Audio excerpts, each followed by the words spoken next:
आज हम इस वीडियो में एक ऐसी घटना की बात करेंगे जो इटावा जिले के दादर गांव में हुई।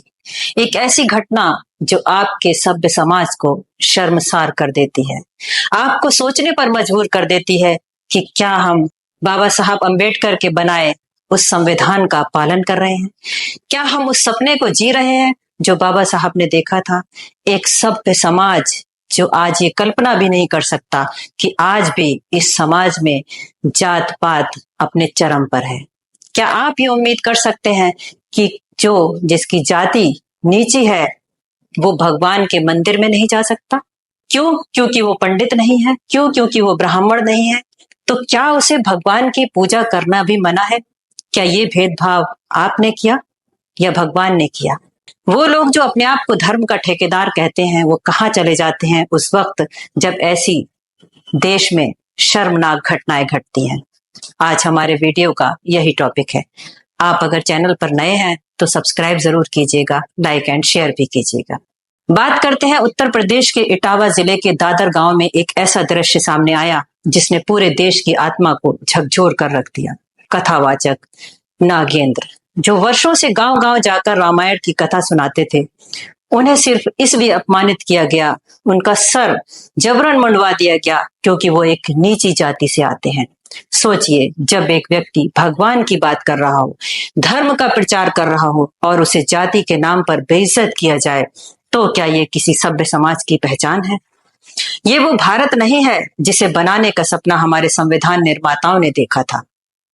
नागेंद्र ने दादर गांव के मंदिर में राम कथा रखी। गांव के लोग आए, राम नाम की महिमा गूंजी, लेकिन कुछ लोगों को इस बात से आपत्ति थी। उन्हें ये मंजूर नहीं था कि मंदिर के मंच से एक नीची जाति का व्यक्ति भगवान की बात करे।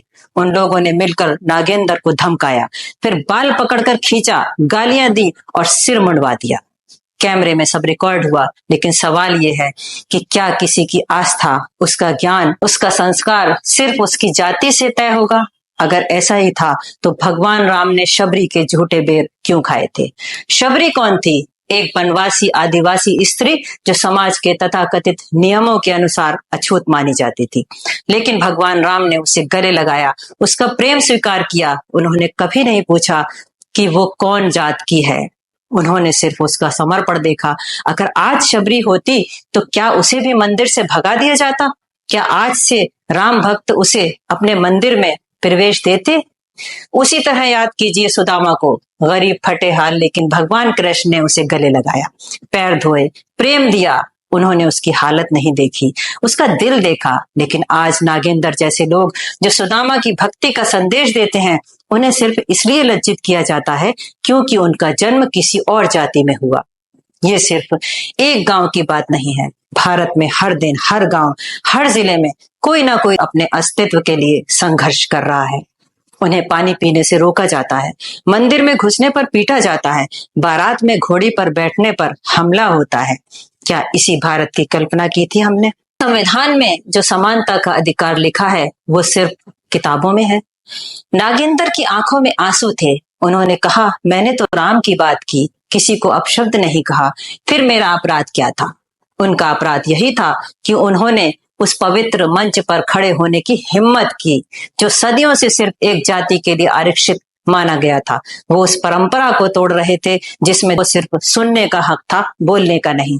यही बात कुछ लोगों को बर्दाश्त नहीं हुई और पुलिस प्रशासन, जब वीडियो वायरल हुआ तब जाकर 2 लोगों को हिरासत में लिया गया, लेकिन उन्हें जल्द ही जमानत मिल गई। स्थानीय नेताओं ने चुप्पी साध ली। मुख्यमंत्री योगी आदित्यनाथ से जब सवाल हुआ तो उन्होंने कोई बयान नहीं दिया। क्या ये चुप्पी इस बात की गवाही नहीं देती कि व्यवस्था खुद जातिवादी मानसिकता से ग्रसित है? कथावाचक होना आसान नहीं होता। दिन रात ग्रंथों का अध्ययन, भाषा की साधना, आत्मा की शुद्धि, तब जाकर कोई व्यक्ति समाज को धर्म की बात समझाने के योग्य बनता है। नागेंद्र ने ये सब किया, लेकिन फिर भी उन्हें मंच से उतार दिया गया क्योंकि उनका जन्म किसी खास घर में नहीं हुआ था, क्या धर्म अब भी वंश देखकर बांटा जाएगा? क्या भगवान भी जाति पूछकर आशीर्वाद देंगे? रामायण हमें सिखाती है कि राम ने निषाद राज को गले लगाया, शबरी से प्रेम किया, वानरों की सेना बनाई, उन्होंने कभी जाति नहीं देखी। महाभारत सिखाती है कि एकलव्य जैसे महान धुरंधर को गुरुकुल से निकाल दिया गया और आज भी वही सिलसिला चल रहा है। आज का नागेंद्र वही एकलव्य है जिसे समाज मंच से दूर करना चाहता है। लेकिन सवाल है, क्या अब भी हम चुप रहेंगे? बाबा साहब भीमराव अंबेडकर ने कहा था कि जाति व्यवस्था भारत के माथे पर कलंक है। उन्होंने संविधान में समानता का अधिकार दिया, SC ST एक्ट बनाया ताकि ऐसे अत्याचार रोके जा सके। लेकिन आज वही कानून कमजोर हो गया है क्योंकि उसका पालन करने वाली व्यवस्था खुद जातिवादी सोच में डूबी है। नागेंद्र के अपमान से हम सब अपमानित हुए हैं। अगर आज नागेंद्र को अपमानित किया गया तो कल किसी और को मंच से हटाया जाएगा और किताब से हटाया जाएगा, फिर नौकरी से हटाया जाएगा। ये कोई छोटा मामला नहीं है, ये हमारे देश की आत्मा का सवाल है। अगर समाज में अब भी थोड़ी भी संवेदना बची है तो हमें इस घटना के खिलाफ बोलना होगा, नागेंद्र के साथ खड़ा होना होगा, सरकार से पूछना होगा कि अब तक कार्यवाही क्यों नहीं हुई। मंदिरों को सबके लिए खोलना होगा। कथा कहने का अधिकार सिर्फ जाति विशेष का नहीं हो सकता। ज्ञान पर किसी का कॉपीराइट नहीं होता। राम सबके हैं, कृष्ण सबके हैं और धर्म भी सबका है। अगर आप सच में धर्म पर विश्वास करते हैं तो आपको इस घटना से गुस्सा आना चाहिए। अगर आपको रामायण पसंद है तो शबरी का अपमान नहीं सहना चाहिए। अगर आप कृष्ण को मानते हैं तो सुदामा का दर्द समझना होगा। नागेंद्र उसी समुदाय का प्रतीक है जिसे समाज भुला देना चाहता है। इस वीडियो को बंद मत कीजिए, इसे औरों तक पहुंचाइए। ये सिर्फ एक खबर नहीं, एक आंदोलन है। ये वीडियो उस समाज की आवाज है जो अब चुप नहीं रहेगा। नागेंद्र अकेले नहीं हैं, हम सब उनके साथ हैं। और जब तक जाति के नाम पर अपमान होता रहेगा तब तक हर आवाज उठती रहेगी। बहुत बहुत शुक्रिया।